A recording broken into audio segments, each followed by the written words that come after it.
اللہ اکبر۔ مفسر فرماتے ہیں کہ اصل میں بات یہ ہے کہ نماز غریبوں کی نہیں چھوٹتی، نماز امیروں کی چھوٹتی ہے۔ غریب آدمی اور کام ہی کی رہ گیا، ان کے نوکری تھا نمازیں پڑھ لو، غریب آدمی نمازیں پڑھتا رہتا ہے۔ نماز چھوٹتی ہے امیروں کی، لگژری لائف، اس لگژری لائف میں نماز چھوٹ گئی، یار کمپنی کی میٹنگ ہے یار نماز بعد میں، یار مال سپلائی ہو رہا ہے یار نماز بعد میں، تو نماز امیروں کی چھوٹتی ہے۔ تو اللہ تبارک و تعالی آتوا الزکوٰۃ کا جو حکم دیا، یہ اصل میں نماز چھوٹنے کا جو مرض تھا اس کا علاج کیا ہے۔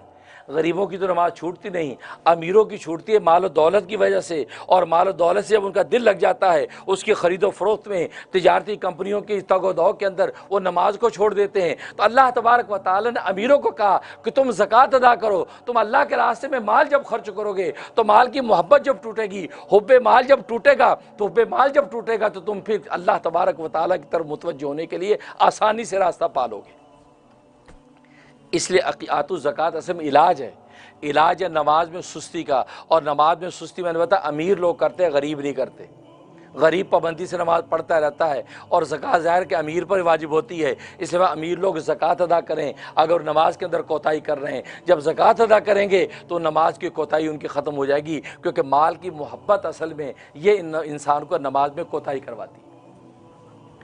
اور دوسرا جواب یہ کہ اصل میں عبادتیں دو ہی طرح کی ہوتی ہیں، ایک بدنی عبادت اور ایک مالی عبادت۔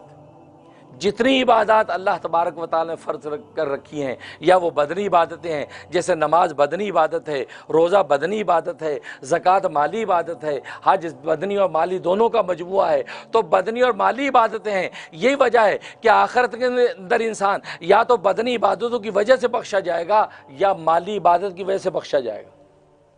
ایک آدمی جو اپنی عبادتوں میں ڈھیلا ہے، بدنی عبادتوں میں ڈھیلا ہے، لیکن مالی عبادتوں میں اگر کامل ہوگا، غریبوں میں خیرات بانٹتا ہے، غریبوں میں صدقات بانٹتا ہے، بھوکوں کو کھانا کھلاتا ہے، ننگوں کو کپڑے پہناتا ہے، پیاسوں کو پانی پلاتا ہے، وہ داد رسیاں کرتا ہے، یتیموں کے سر پہ ہاتھ رکھ کے مالی کی حفاظت کرتا ہے، تو اللہ تبارک و تعالیٰ احادیث کے اندر اس کے اشارے موجود ہیں، اللہ تبارک و تعالیٰ اس کی مالی صدقات کی وجہ سے بخشش کر دیں گے اور اس کی باقی عبادتوں کی وجہ سے اس کو معاف کر دیں گے۔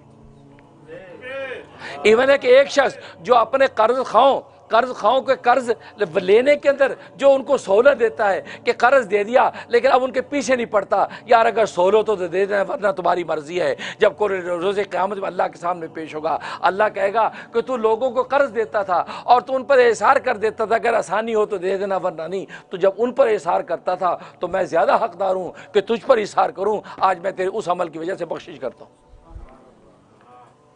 اس لیے بزرگ فرماتے ہیں کہ یا تو اپنے بدن کو اللہ کے سامنے لگانے والے بن جاؤ، یا کم از کم مال کو خوب اللہ کے راز میں خرچ کرنے والے بن جاؤ۔ کوئی ایک کام ضرور کرتے رہو، یہ نہ ہو کہ بخل بھی انتہا کا ہو اور اللہ کی عبادت بھی نہ ہو، پھر تو جوتے پڑیں گے۔ بخل کا عالم یہ ہے کہ ایک بخیل دوسرے کے گھر میں گیا، کہنے لگا بھی ہاں بھائی کیا حال ہے؟ کہتے بس دیسی گھی کھا رہا ہوں آج کل۔ اچھا دیسی گھی کیسے کھا رہے ہو؟ کہ الماری کے اندر دیسی گھی کا ڈبہ رکھا ہوا ہے، روٹی پکا کے اس الماری کے اوپر مل لیتا ہوں اور کھاتا ہوں۔ وہ دوسرا کہتا ہے تو بڑا فضول خرچ ہے بھائی، بڑا فضول خرچ ہے، اور ظالم یہ تو دیسی گھی کب سے ختم ہو جائے گا، تو اپنی نسلوں کی زندگیاں برباد کر رہا ہے، سارا مال اڑا رہا تھا۔ اس نے کہا تو کیا کرتا؟ وہ کہتا میں روٹی پکا کے گلی میں چلا جاتا ہوں، جس گھر میں سے خوشبو اچھے مثالے کی آتی ہے وہاں سونگتا رہتا اور کھاتا رہتا ہوں۔ تو ادھر بخل کا عالم یہ ہو کہ اپنی ذات میں بھی خرچ نہیں کرتا، غیروں کو تو کیا دے گا، اور عبادت کا تو سوال ہی نہیں ہے، تو پھر اس کی بچت نہیں ہے۔ اور اگر اللہ نے جس کو یہ توفیق دی کہ مالی باتیں بھی کرتا ہے، نمازیں بھی ادا کرتا ہے، روزے بھی رکھتا ہے، اور اللہ کے راستے میں خرچ بھی کرتا ہے، زکاتیں بھی دیتا ہے، غریبوں کی داد رسی بھی کرتا ہے، غریبوں کو صبح شام کھانے بھی کھلاتا ہے، تو گویا کہ یہ تو نور علی نور ہے، اللہ تبارک و تعالیٰ کی جنتیں اس کی تو منتظر رہتی۔